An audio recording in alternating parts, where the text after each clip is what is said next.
गोरेगावमधील बहुप्रतीक्षित मृणालताई गोरे विस्तारित उड्डाणपुलाचं लोकार्पण होताच उड्डाणपूल वादाचा पडलाय।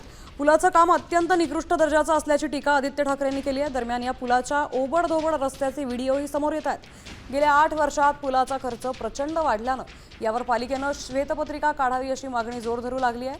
अशातच पुलावरील दिसणारे सांधे तांत्रिक प्रक्रियेचाच भाग असल्यानं पालिकेचं सांगितलंय।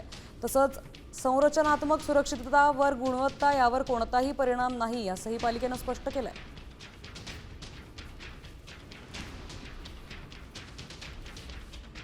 दरम्यान याच उड्डाणपुलावरून थेट आढावा घेतात आपले प्रतिनिधी गिरीश कांबळे। आपण पाहूयात।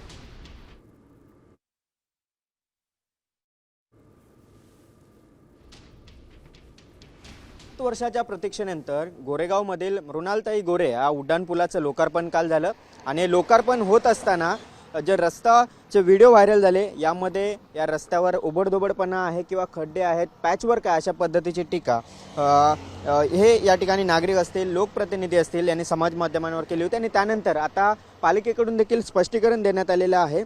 जो आपल्याला ओबडधोबडपणा दिसतोय किंवा पॅचवर्क टाईप दिसतंय तर ते एक मॅस्टिक अस्फॉल्टचाच एक तंत्रज्ञानाचा वापर केला आहे, त्यामुळे तशा पद्धतीने दिसते। कारण हा ओबडधोबडपणा असमानता दिसणारा जो भाग आहे हा काही दिवसांनी गाड्या जेव्हा अधिक जातील त्यानंतरचा हा ओबडधोबडपणा कमी होईल अशा पद्धतीची माहिती दिली आहे। त्यामुळे ज्या पद्धतीने जी काही टीका केली जाते त्यावर हे पालिकेकडून स्पष्टीकरण आहे। जसजशा गाड्या या रस्त्यावरून जातील तसतसा हा ओबडधोबडपणा कमी होत जाईल, असमानता कमी होईल आणि समानता या रस्त्यावर आपल्याला पाहायला मिळेल अशा पद्धतीचं स्पष्टीकरण या ठिकाणी मुंबई महानगरपालिकेने दिलेलं आहे। व्हिडिओ जर्नलिस्ट राकेश गिरीश कांबळे, साम टीव्ही न्यूज, मुंबई।